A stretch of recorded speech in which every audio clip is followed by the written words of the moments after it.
So hey hello good morning aspirants. So welcome to an another video. इस video में हम लोग बात करने वाले हैं रेलवे रिक्रूटमेंट बोर्ड के थ्रू जारी किया जाने वाला एक पोस्ट आरआरबी नर्सिंग सुपरिटेंडेंट का। So welcome again to this YouTube channel study with Ritesh. इस वीडियो में हम लोग आपको इसी टॉपिक पे सारी जानकारी प्रोवाइड करेंगे। इस वीडियो में हम लोग जानेंगे कि इसके सिलेबस क्या होते हैं, इसके कट ऑफ क्या होते हैं, और इसके लिए एक एलिजिबिलिटी क्राइटेरिया क्या क्या हो सकती है, और इसमें आपका फ्यूचर क्या है, आप क्या डिमांड्स आपको आगे देखने को मिलेंगे। इन सारी चीजों के बारे में हम लोग इसमें बात करेंगे। पीडब्ल्यूडी को इसमें क्या बेनिफिट्स मिलते हैं, एग्जाम के फॉर्म का क्या क्राइटेरिया रहता है, इसके अलावा पेमेंट कितना रहता है, इन सारी चीजों पे हम लोग इस वीडियो में बात करने वाले हैं। तो चलिए वीडियो को हम लोग शुरू करते हैं। आरआरबी नर्सिंग सुपरिटेंडेंट, इस पोस्ट के बारे में, इस पोस्ट को ग्रैब करने के लिए काफी सारे एस्पिरेंट्स हर साल लाखों की तादाद में अपना फॉर्म फिल करते हैं। यहाँ पे आप लोग देख सकते हो रेलवे रिक्रूटमेंट बोर्ड ही इस पोस्ट को रिलीज करता है। हर साल कई पदों के लिए वैकेंसी निकालता है, जिनमें नर्सिंग सुपरिटेंडेंट एक पोस्ट होता है जो कि काफी लोग इसे ग्रैब करना चाहते हैं, और ये टोटली सरकारी नौकरी होती है। तो आप जानते हो कि सरकारी नौकरी काफी सारे लोग पाना चाहते हैं, और इसलिए इसका बहुत ही ज्यादा डिमांड रहता है। हर साल हजारों के उम्मीदवार आवेदन करते हैं, क्योंकि यह एक सुरक्षित सरकारी नौकरी है, आकर्षक वेतन के साथ भविष्य में तरक्की के लिए बेहतरीन विकल्प है। तो ये काफी सारे बेनिफिट्स लेकर के आता है। ये पोस्ट आपके लाइफ में आपके लिए काफी बेनिफिशियल रहता है, तो इसलिए इसमें काफी लोग अप्लाई करना चाहते हैं। आगे चलते हैं हम लोग एलिजिबिलिटी क्राइटेरिया के बारे में कि क्या आप इस पोस्ट के लिए एलिजिबल हो, क्या आप इसमें अप्लाई करने के लिए एलिजिबल हो। तो कौन कौन इसमें आवेदन कर सकता है, हम लोग ये समझते हैं पहले। तो जैसे कि बीएससी नर्सिंग अगर आपका कंप्लीट है, या फिर आपका कोई एक रजिस्टर्ड नर्स का डिग्री है, मिडवाइफरी सर्टिफिकेट है आपके पास में, तो फिर आप यहाँ पे विथ 3 इयर्स का कोर्स है, 3 इयर्स का आपका अगर डिग्री है, तो फिर आप इसके लिए एलिजिबल हो। जनरल नर्सिंग एंड मिडवाइफरी यानी कि जीएनएम का आपका एक सर्टिफिकेट होना चाहिए, तो फिर आप इसके लिए एलिजिबल हो। BSc nursing from an institute, अगर आप किसी इंस्टीट्यूट से बीएससी नर्सिंग कंप्लीट किए हुए हो जो कि इंडियन नर्सिंग काउंसिल में रजिस्टर्ड है, ओके, तो ही आप इसके लिए एलिजिबल हो, अदरवाइज आप एलिजिबल नहीं हो। अब यहां पर अगर आपको ये नहीं पता है कि बीएससी नर्सिंग का क्या डिटेल इंफॉर्मेशन हमको मिलेगा, कहां पर से ये मिल सकता है, तो हमारे चैनल पे ही आपको यूट्यूब सेक्शन में बीएससी नर्सिंग के बारे में आपको डिटेल जानकारी प्रोवाइड करी गई है, आप उसको जाकर के हमारे फीड से चेक कर सकते हो, ठीक है। तो चलिए अब हम लोग जानते हैं कि इसके लिए सिलेक्शन प्रोसेस क्या क्या होता है। तो सिलेक्शन प्रोसेस जो परीक्षा से लेकर के अंतिम नियुक्ति तक, यानी कि जो आपका एंड पार्ट होगा, वहां तक क्या क्या प्रोसेस होते हैं। तो ये कंप्यूटर बेस्ड एग्जाम होता है, जिसमें कि एक ऑनलाइन टेस्ट होता है। कंप्यूटर पे आपका ऑब्जेक्टिव टाइप क्वेश्चंस आपसे पूछे जाते हैं, और फिर जो सब्जेक्ट्स होते हैं इसमें वो सब्जेक्ट्स पे भी आते हैं हम लोग। उसके बाद फिर डॉक्यूमेंट वेरिफिकेशन होता है, एंड उसके बाद फिर आपका एक मेडिकल एग्जामिनेशन होता है, और उसके बाद फिर आप यहाँ पे फाइनल इंटर हो सकते हो। अब इन सारे स्टेजेस में आपका पास होने के बाद ये चीज आता है, बट यहाँ पे हम लोग स्टेप बाय स्टेप भी थोड़ा सा समझ लेते हैं। पहले सब्जेक्ट्स को देख लेते हैं। प्रोफेशनल एबिलिटी नर्सिंग टॉपिक्स होता है इसमें, general awareness, general arithmetic that is maths, okay, and फिर रीजनिंग एंड एप्टीट्यूड आपको देखने को मिलते हैं। इसके लिए फिर यहाँ पे जो पीडब्ल्यूबीडी कैंडिडेट्स होते हैं, उन लोगों के लिए कुछ एक्स्ट्रा बेनिफिट भी है, वो हम लोग इस वीडियो में आगे डिस्कस करेंगे, ठीक है। डॉक्यूमेंट वेरिफिकेशन होता है, जो कैंडिडेट सीबीटी में कट ऑफ क्लियर कर लेते हैं, यानी कि जब आपका एग्जाम में कट ऑफ क्लियर हो जाता है, तब फिर आपका डॉक्यूमेंट वेरीफाई होता है, ठीक है। उनमें डॉक्यूमेंट्स में आपके डिग्री जो होते हैं 10-12 के, caste certificate, identity proof that is Aadhaar card और पैन कार्ड, ये सब कुछ लगता है, ठीक है। ये सब फिर भी एग्जाम के बाद की बात है, पहले आपको एग्जाम का क्लियर करना है, और उसके लिए हम लोग सब्जेक्ट सिलेबस एंड ऑल पे हम लोग चलते हैं। तो एग्जाम पैटर्न इस ऑनलाइन मोड, सीबीटी मोड पे होता है। सिलेबस पे हम लोग बात करते हैं, सिलेबस किन किन विषय पर आपको ज्यादा ध्यान देना है। जैसे कि इसमें बीएससी नर्सिंग का टोटल एक क्वालिफाइड जो लोग हैं, वो लोग का यहाँ पे होना जरूरी है, और इसलिए यहाँ पर उसके अंदर में जो भी चीजें आती है सिलेबस, वो सब यहाँ पर आप लोगों को प्रोवाइड करना होता है, ठीक है। यहाँ पे वो सारे इंक्लूड होते हैं, उस पर हम लोग आते हैं। बाकी यहाँ पे जो मोड ऑफ एग्जामिनेशन होता है सीबीटी होता है, ऑब्जेक्टिव मल्टीपल चॉइस क्वेश्चन होता है, जो टोटल मार्क्स होता है वो 100 मार्क्स के एग्जाम होते हैं, और जो टाइम ड्यूरेशन होता है वो 90 मिनट्स का होता है, यानी 1.5 घंटे का। बट यहाँ पे मैं आपको बता दूं कि जो पीडब्ल्यूडी कैंडिडेट्स होते हैं, उन लोगों को 120 मिनट्स देते हैं, यानी कि 30 मिनट्स आपको एक्स्ट्रा बेनिफिट मिलता है, ठीक है। तो ये एक पॉजिटिव पार्ट होता है पीडब्ल्यू कैंडिडेट्स के लिए। और जो निगेटिव मार्किंग है, वो 1/3 निगेटिव मार्किंग देखने को मिलता है, जो कि टोटल 100 मार्क्स में से अपना आपका मैनेज हो रहा होता है। क्वेश्चन पेपर यहाँ पे वही पीडब्ल्यूडी कैंडिडेट्स के लिए लिखा हुआ है। सीबीटी विल बी 90 मिनट्स, यानी कि जो 100 नंबर के क्वेश्चंस होते हैं उसके लिए 90 मिनट्स का टाइम दिया जाता है, और जो पीडब्ल्यूडी कैंडिडेट्स होते हैं उनको 100 क्वेश्चंस के लिए 100 नंबर ऑफ क्वेश्चंस के लिए 120 मिनट्स का टाइम दिया जाता है। तो ये एक बेनिफिट्स हो जाता है पीडब्ल्यूडी कैंडिडेट्स के लिए। अब इसमें हम लोग आगे चलते हैं, जो सिलेबस था हमारा उस पर। जैसा कि मैंने आपको बताया था, नर्सिंग के एग्जाम के बाद, बीएससी नर्सिंग के एग्जाम के बाद आपका ये पार्ट आता है, या फिर आप अगर कोई सर्टिफाइड नर्स है तो उसके बाद आता है। तो आपके लिए जो एग्जामिनेशन के सिलेबस हो जाते हैं वो यहाँ पे नर्सिंग के टॉपिक्स आ जाते हैं। एनाटॉमी फिजियोलॉजी आ जाता है, nutrition, biochemistry, nursing foundation, psychology, microbiology, community health nursing and medical surgical nursing का पार्ट आ जाता है, चाइल्ड हेल्थ और पेडियाट्रिक्स।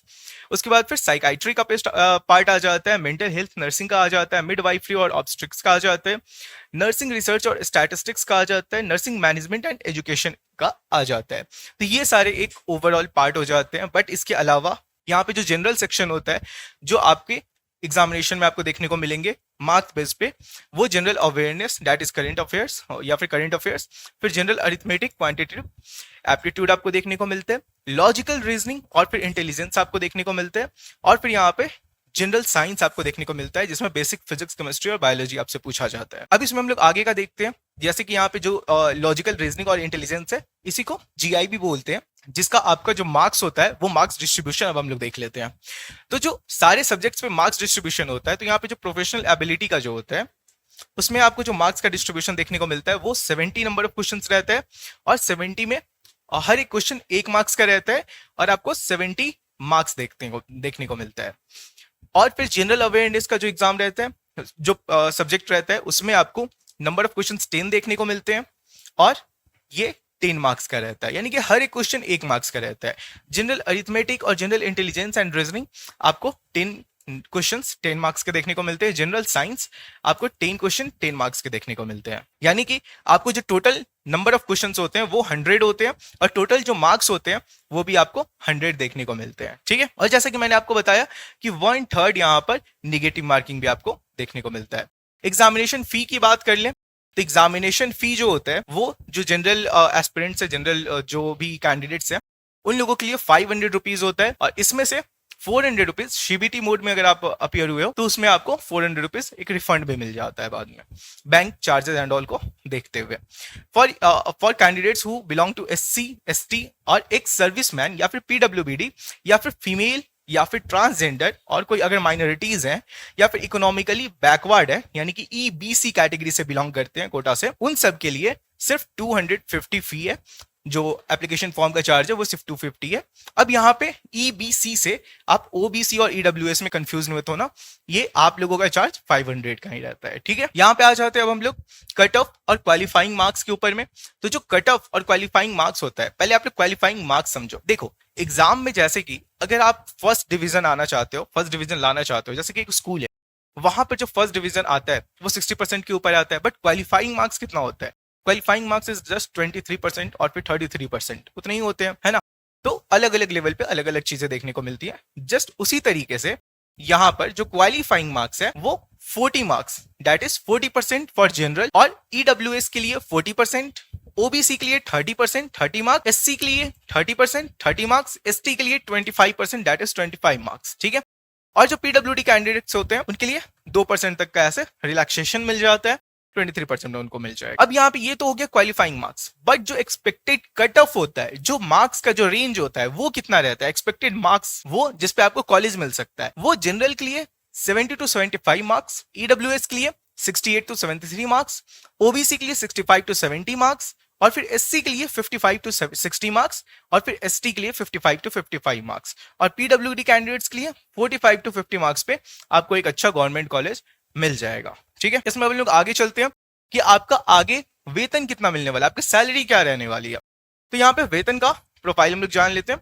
सैलरी एज पर पे लेवल 7, इनिशियल पे जो आपका होगा वो 44,900 का, 45,000 के अराउंड आपको मिलेगा। इसके अलावा इसमें आपको अलाउंस अलग से मिलेगा, यानी कि आपके ट्रेवल का खर्च, आपके रहने का, और ये सब कुछ आपको फ्री ऑफ कॉस्ट मिल रहा होता है। यानी कि अगर एक्चुअल में बात करें तो आपको 60,000 तक का एक जो खर्च भी आपका है, मतलब 50,000 का ये एंड 10,000 का एक खर्च आप समझ लो, तो 60,000 लगभग आपको एक मंथ में देखने को मिल रहा है, क्योंकि उसके अलावा फिर ये जो बच रहा है ये सब आपका सेविंग हो जाएगा। ठीक है, तो यहाँ पे बेनिफिट्स फिर हम लोग देखते हैं। तो यहाँ पर जो अलावेंस है उस चीज के बारे में बात हो रहा है। अलावेंस हमें यहाँ पे जो भी मिल रहा है वो हाउस रेंट, यानी कि आप जहाँ पे रह रहे हो वो हाउस रेंट, ट्रांसपोर्ट अलाउंस यानी कि जो आपके ऑफिस जाने का जो खर्च होगा वो यहाँ पे गवर्नमेंट पे करेगी, और जो जॉब रोल यहाँ पर मिलता है, supervisory role in nursing in railway hospitals, overseeing nursing staff का आपको मिलता है, या फिर इंश्योरिंग पेशेंट केयर प्रोटोकॉल्स, जो मतलब एक गाइड कर रहे होते हैं वहां पे, उनका एक यहाँ पे पोस्ट आपको देखने को मिलता है। ठीक है, अब इसमें हम लोग आगे चलते हैं। जो तैयारी का सुझाव है, यानी कि कैसे प्रिपरेशन करना है, तो प्रिपरेशन के लिए आप सबसे पहले तो अपने शॉर्ट नोट्स वगैरह भी जरूर से जरूर बनाना। और अगर आप कंफ्यूज हो कि इसमें पढ़ना क्या क्या है, कैसे पढ़ना है, कितना पढ़ना है, अगर इन सब के बारे में आप नहीं जानते हो तो मैं आपको बताता हूँ। आप हमारे यहाँ पर जो बैच है आरआरबी नर्सिंग का और नॉर्सेट का तैयारी कराने के लिए बैच है, जुनून बैच, आप ये ज्वाइन कर सकते हो सिर्फ और सिर्फ 799 पर। ऑफर फी अभी चल रहा है, 799 पे आपको इजिली ये बैच अवेलेबल हो जाएगा, जिसमें आपको live class, weekly test, video class, doubt class, assignment और कंप्लीट नोट्स के अलावा फिर daily practice set that is DPP आपको प्रोवाइड कराया जाएगा, और फिर लास्ट ईयर के पीवाईक्यू भी आपको यहाँ पर देखने को मिलेंगे। तो ये जो पूरे चीज होते हैं ना, ये आपके लिए बहुत ज्यादा बेनिफिशियल होते हैं। कैसे, वो चीज पे आते हैं। तो तैयारी किस तरीके से करनी है, तो सबसे पहले तो आपको लाइव क्लास अटेंड करना है। उसके बाद जब लाइव क्लास कंप्लीट हो जाए तो आपको उसके नोट्स कंप्लीट करने हैं। नोट्स कंप्लीट करने के बाद में नोट्स को इवनिंग में आपको रिवाइज करना है। डेली प्रैक्टिस सेट जो आपको मिल रहा है उसको आपको अटेंड करना है। उसके बाद आपके जो मॉड्यूल्स हैं, जो या फिर previous year topic wise questions हैं, आपको उसको अटेम्प्ट करना है। और उसके बाद फिर जो मॉक टेस्ट होते हैं जो हमारे बैचेज में आपको मिलेंगे डाउट इंजन के साथ में, आप उस सारे मॉक टेस्ट को अटेम्प्ट करो। ये आपके लिए एक बहुत ही ज्यादा बेनिफिशियल पार्ट पूरी जर्नी का होने वाला है, जिससे कि आप अपने प्रिपरेशन में एक बूस्टअप ला सकते हो। ठीक है, बाकी यहाँ पे आप जब ये सब कंप्लीट कर लेते हो तो एक शॉर्ट नोट्स जरूर बनाना। शॉर्ट नोट्स अगर आपको बनाने नहीं आता है, आप हमारी जब बैच ज्वाइन करोगे आपको हमारे टीचर्स वहां पे 1-to-1 गाइड भी करेंगे। ठीक है, तो यहाँ पर जो भी सिलेबस है उसको एक डिवाइड कर दो आप, क्योंकि सिलेबस जब आप डिवाइड कर लोगे तो आपको दिखने लगेगा कितने टाइम में कितने पार्ट को कंप्लीट करना है। ठीक है, उसके अलावा जो प्रीवियस ईयर क्वेश्चंस है उसको जरूर से जरूर अटेम्प्ट करें। ठीक है, और मॉक टेस्ट जरूर दें। और अपने जो डे का ये पूरा एक शेड्यूल होता है उसमें मिनिमम 6 to 8 आवर्स का एक सेल्फ स्टडी टाइम जरूर डालें। बाकी जो क्लास का टाइम है 6 to 8 आवर्स, 6 आवर, 4 आवर, वो तो रहेगा ही रहेगा। उसके अलावा आपके पास में 6 to 8 आवर का एक स्टडी टाइम होना चाहिए। Okay, so that's it. अब यहाँ पे जो कमजोर विषय हैं आपके, एनाटॉमी, माइक्रोबायोलॉजी, इन सब पे ज्यादा से ज्यादा टाइम देने का कोशिश कीजिए, क्योंकि जितना ज्यादा आप क्वेश्चन प्रैक्टिस करेंगे उतना ज्यादा आपका एक्यूरेसी बढ़ेगा। ठीक है, सो उम्मीद करते हैं कि इस वीडियो में जो जरूरत थी वो सारे डेटा आपको मिले होंगे, और तो और आपके सारे डाउट्स इस वीडियो को देख करके क्लियर हुए होंगे। फिर भी इसके अलावा अगर आपके कोई डाउट रह गए हैं तो आप इस वीडियो के नीचे कमेंट कीजिए, उस कमेंट का रिप्लाई करने का कोशिश करेंगे। सो चलिए मिलते हैं फिर किसी दूसरे वीडियो में किसी नए टॉपिक के साथ।